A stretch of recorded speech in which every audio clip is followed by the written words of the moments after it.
सभी को नमस्कार करती हूँ और बहुत बहुत स्वागत करती हूँ अपने चैनल ज्ञानोदय में। और अभी 2-3 दिन से काफ़ी व्यस्तता थी, इसलिए जो है मैं आपको वीडियोस अपलोड नहीं कर पा रही थी। थोड़ा सा टाइम नहीं मिला मुझे, तो अब मैं जो है आपको, अब मेरा काम हो चुका है। अब मैं रेगुलरली आपको जो है वीडियोस दूंगी। तो जैसा कि आपको मालूम है कि भक्ति काव्य चल रहा है और कृष्ण भक्ति काव्य में हम ट्रिक्स कर रहे हैं, ठीक है। देखिए, मैक्सिमम थ्योरी तो मैंने करवा ही दी है, कुछ पॉइंट्स बनते हैं, इम्पॉर्टेंट पॉइंट्स कृष्ण काव्य को लेके और आदिकाल को लेकर के, वो कुछ पॉइंट्स जो है वो वीडियोस में आपको कंप्लीट करवाऊंगी। लेकिन सबसे पहले ट्रिक्स करवाना और रचनाएं करवाना बहुत ज़रूरी है, क्योंकि रचनाएं सबसे ज़्यादा पूछी जाती है। ख़ासतौर से टीजीटी के एग्ज़ाम में बहुत ज़्यादा रचनाएं पूछी जाती हैं, है ना। टीजीटी का जो पूरा एग्ज़ाम है वो रचनाओं पर ही बेस्ड होता है, ठीक है। तो ये आपको पता होना चाहिए। और फिर रचनाओं के विषय में भी जानकारी होनी चाहिए कि किस रचना में क्या दिया हुआ है। ये सब पीजीटी लेवल की चीज़ें आ जाती हैं, फिर पीजीटी और नेट लेवल की। तो अगर रचनाओं के बारे में और उनके रचनाकाल के विषय में ट्रिक्स से आपको लर्न होगा और आप उनके विषय में जानकारी रख सकते हैं, तो आपके काफ़ी क्वेश्चन जो हैं वो हल हो जाएंगे। तो इसलिए मैं आपको लगातार ट्रिक्स देती रहूँगी। और कृष्ण काव्य की ट्रिक्स थोड़ी सी रह गई हैं, वो हो जाएंगी कंप्लीट। फिर राम भक्ति काव्य की, और फिर जो आपका निर्गुण काव्य है, ठीक है। और साथ में प्रवृत्तियाँ करवा दूंगी, एक दो वीडियोज़ में प्रवृत्तियाँ हो जाएंगी, प्रवृत्तियाँ ज़्यादा नहीं है, ठीक है। तो इस तरह से चलते हैं आज कृष्ण काव्य की ओर, ठीक है। तो कृष्ण काव्य में अगर हम देखें तो देखिए, सबसे पहले आते हैं, जैसा कि पिछले वीडियो में आपने देखा था कि मैंने कुछ कवि और उनकी रचनाएं आपको ट्रिक से करा दी थी। और मैं रचनाएं जो है लाइन से ही करा रही हूँ, ठीक है। मतलब एग्ज़ाम में अगर मान लीजिए आ भी जाती हैं, तो आपको क्या होगा कि मेरे कराए अनुसार जो है आपको याद रहेगा कि कौन सी रचना पहले थी और कौन सी बाद में थी, ठीक है। तो मैं लाइन से ही करा रही हूँ, इसीलिए कुछ रचनाएं ऐसी हैं जिनके जो समय काल है वो नहीं पता, मतलब विद्वानों में बहुत अधिक मतभेद है। तो वो रचनाएं मैं अलग से, जो ट्रेडिशनल जो आंसर होता है उनका, वो मैं अलग से कराऊंगी।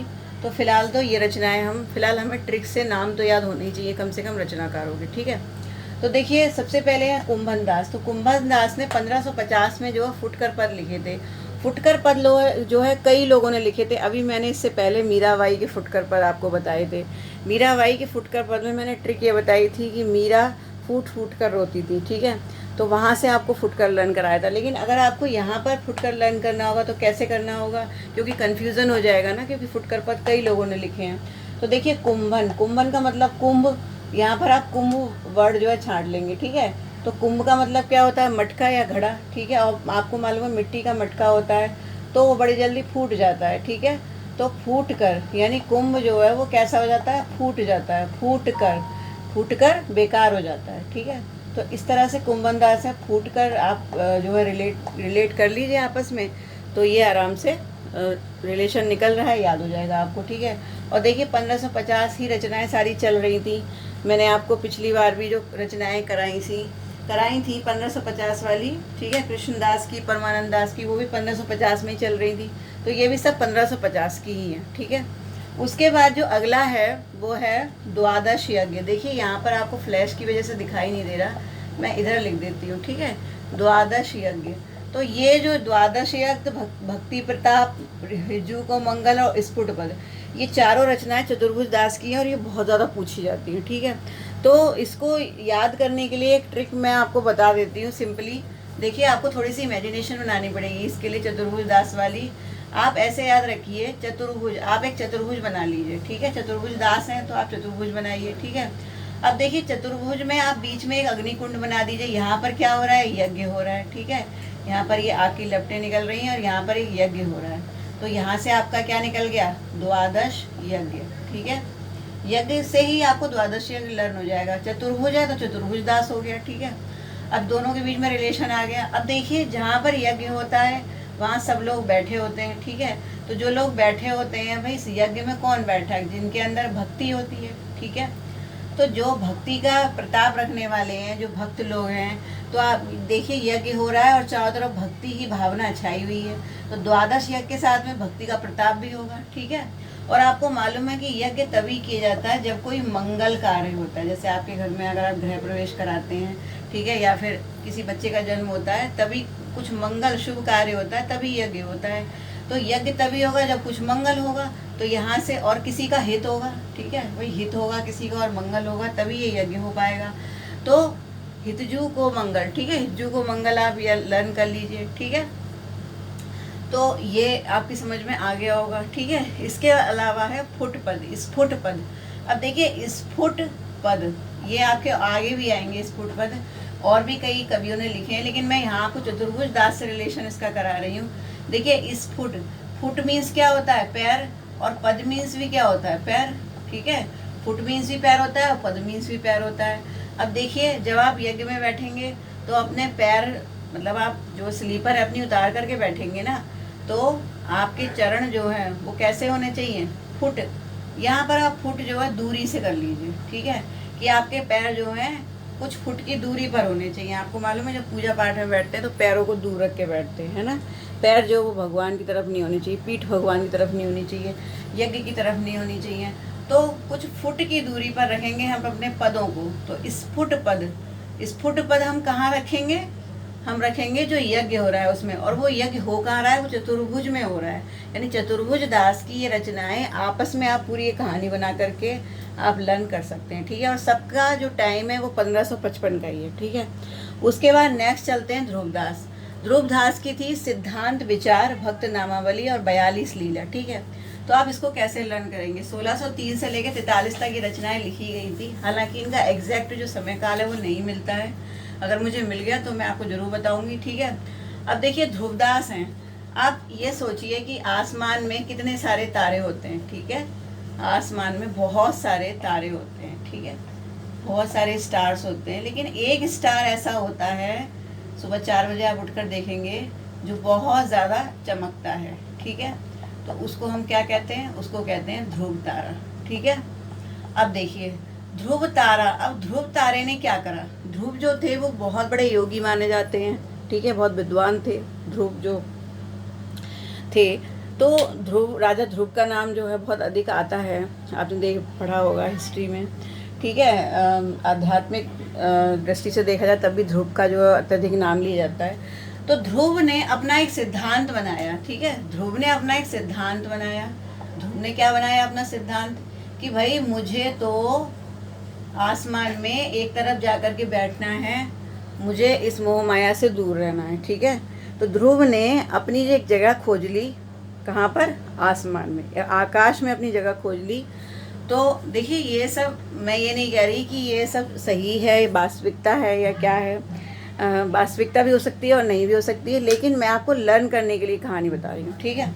तो देखिए जब ध्रुव ने सिद्धांत बनाया, कि एक सिद्धांत था ध्रुव का कि मुझे जो है एक सैद्धांतिक रूप से मुझे एक जगह ही विराजना है, ठीक है।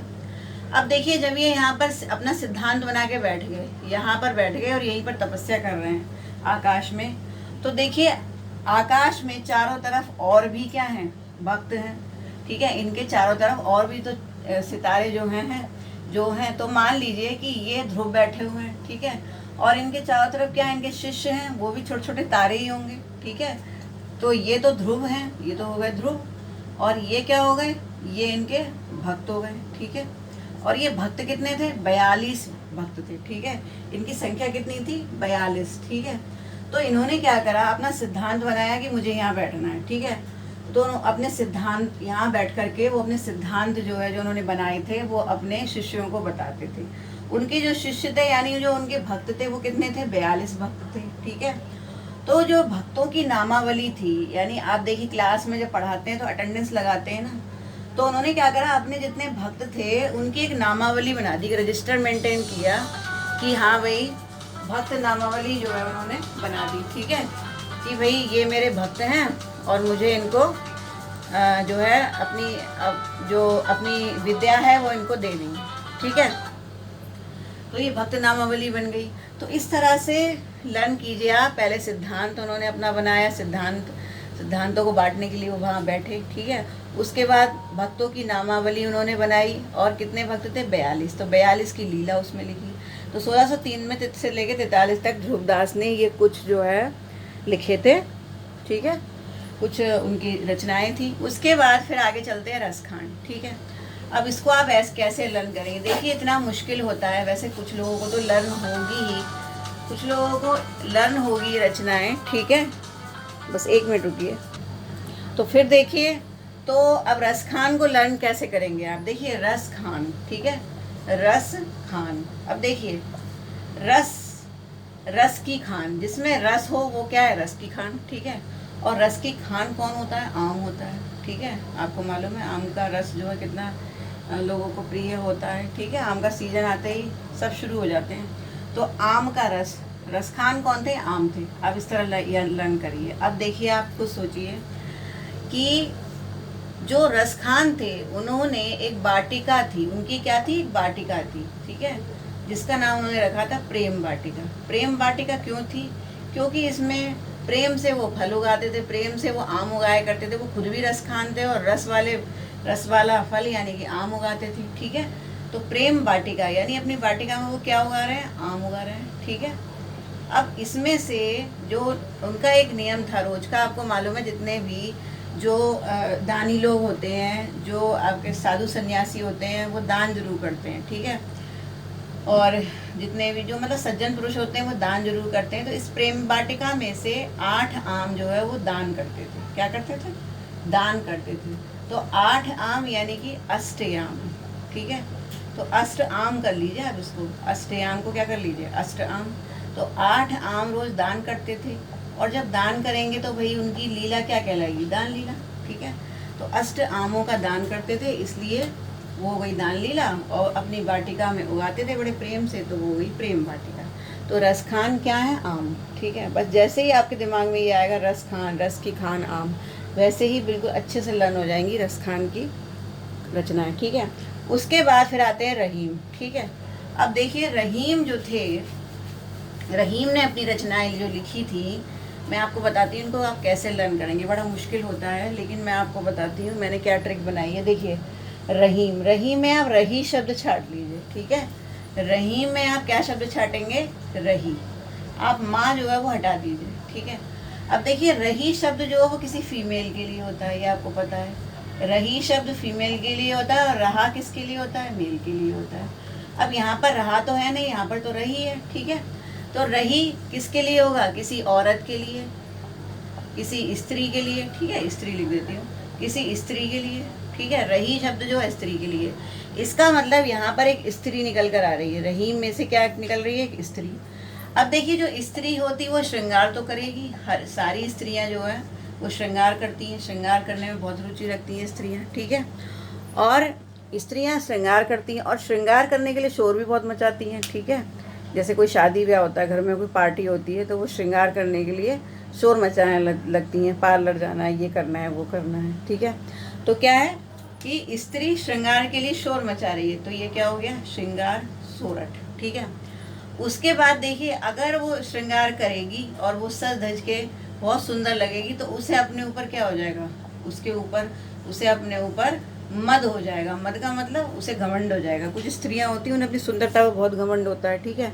तो उसे मद हो गया, जब वो श्रृंगार करेगी तो उसे मद हो जाएगा। तो यहाँ से आप याद करिए मदनाष्टक, ठीक है। और रही बात दोहावली की, तो दोहावली तो आप ऐसे लर्न कर सकते हैं। देखिए रहीम और कबीर दो ही कवि ऐसे हैं जिनके दोहे, मतलब देखा जाए तो दोहे बहुत सारे कवियों ने लिखे हैं, लेकिन रहीम और कबीर के दोहे बहुत फेमस माने जाते हैं। तो जहाँ दोहे का नाम होता है वहाँ कबीर और रहीम ही आते हैं। लेकिन आप ये सोचिए कि कबीर ने तो कोई ऐसी पुस्तक लिखी नहीं थी कि दोहावली, उन्होंने अपने दोहे जो है सब एक ही में संग्रहित कर दिए गए थे। कबीर ने तो ऐसे ही लिख दिया था। बाद में जो है उनके जो शिष्य थे धर्मदास, उन्होंने उसको बीजक में जो है संग्रहित किया था, ठीक है। लेकिन यहाँ क्या देखेंगे, तो दोहावली में सीधी सी बात है कि रहीम ने ही अपने दोहे किसी न किसी रचना में सारे दोहे लिखे होंगे, तो दोहावली इन्हीं की होनी चाहिए, कबीर की तो होगी नहीं, ठीक है। क्योंकि कबीर के जो जितने भी दोहे थे उसका संकलन तो किसी और ने किया था, ठीक है। तो रहीम की क्या हो गई, दोहावली। उसके बाद आते हैं गंग कवि। तो गंग यहाँ भी है और गंग कवित्व में भी गंग नाम है, तो गंग कवि ने लिखी गंग कवित्व। यहाँ पर किसी ट्रिक की जरूरत नहीं है आपको। तो ये तो आपको लर्न हो गए सारे, समझ लीजिए, ठीक है। अब मैं आपको बता देती हूँ इन रचनाओं में है क्या, ठीक है।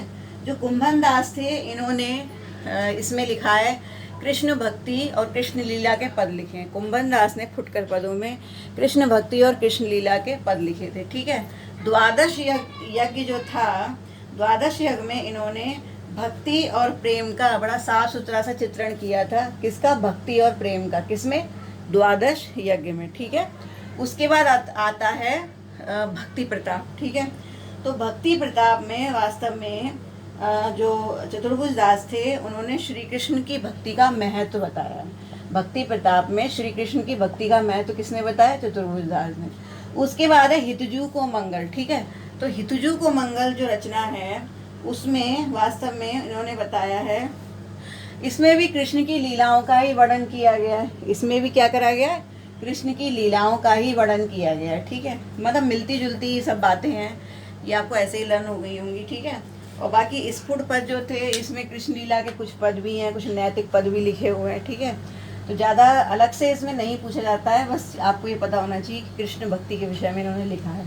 उसके बाद आते हैं ध्रुवदास, ठीक है। तो ध्रुवदास ने अपनी रचना जो सिद्धांत विचार थी उसमें ध्रुवदास ने जो है अपनी रचना सिद्धांत विचार में जो भक्ति के सिद्धांत हैं, भक्ति करने के जो सिद्धांत हैं उसका विवेचन किया। किसमें? सिद्धांत विचार में। भक्त नामावली, ये इम्पोर्टेंट है, ठीक है। भक्त नामावली अक्सर पूछी जाती है। तो ध्रुवदास ने जो भक्त नामावली है उसमें अनेक भक्तों का संक्षिप्त परिचय दिया है, ठीक है। पूछा जाता है ध्रुवदास की ऐसी कौन सी रचना है जिसमें उन्होंने अनेक भक्तों का परिचय दिया, तो वो कौन सी है? भक्त नामावली। इसके अलावा 42 लीला, आपको नाम से ही समझ में आ रहा होगा, 42 लीला जैसा शब्द जो है इसमें राधा कृष्ण की करीब 42 लीलाओं का वर्णन किया गया, ठीक है।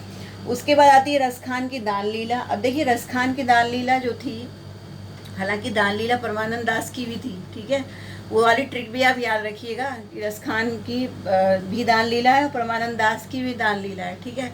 तो रसखान की जो दान लीला थी इसमें जो है रसखान ने राधा कृष्ण के पौराणिक प्रसंग पर आधारित 11 छंदों की रचना की है।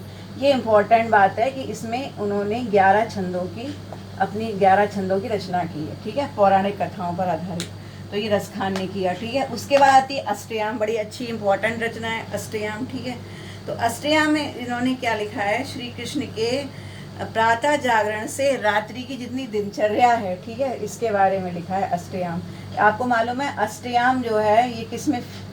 ये अष्टयाम भक्ति ये किसमें है? पुष्टि मार्ग में है। मतलब जो अष्टछाप के कवि थे वो अष्टयाम को मानते थे। सुबह से लेके रात तक 8 पहरों की जो उनकी कृष्ण की जो सेवा करते थे वो कृष्ण भगवान की 8 पहरों में, तो उन्होंने अष्टयाम नाम दिया था। तो वही चीज़ इन्होंने लिखी है, ठीक है, कि भगवान श्री कृष्ण जो सुबह से उठते थे और रात को सोते थे, वहाँ तक की पूरी कथा जो है अष्टयाम में लिखी हुई है। तो जैसे भगवान श्री कृष्ण करते थे उसी हिसाब से, उसी के अकॉर्डिंग इन्होंने अपना भी भक्ति करने का जो है जो तरीका है वो बनाया था, ठीक है। 8 पहर भक्ति करते थे ये लोग। उसके बाद है प्रेम वाटिका, ठीक है। तो प्रेम वाटिका जो 1614 में लिखी गई थी प्रेम वाटिका, इसमें इन्होंने क्या किया है कि राधा और कृष्ण को मालिनी माना, राधा कृष्ण को मतलब राधा को मालिनी माना है, ठीक है, और जो कृष्ण है उनको माली माना है, ठीक है। तो राधा और कृष्ण को मालिन और माली मान करके एक प्रसंग जो है लिखा है प्रेम वाटिका।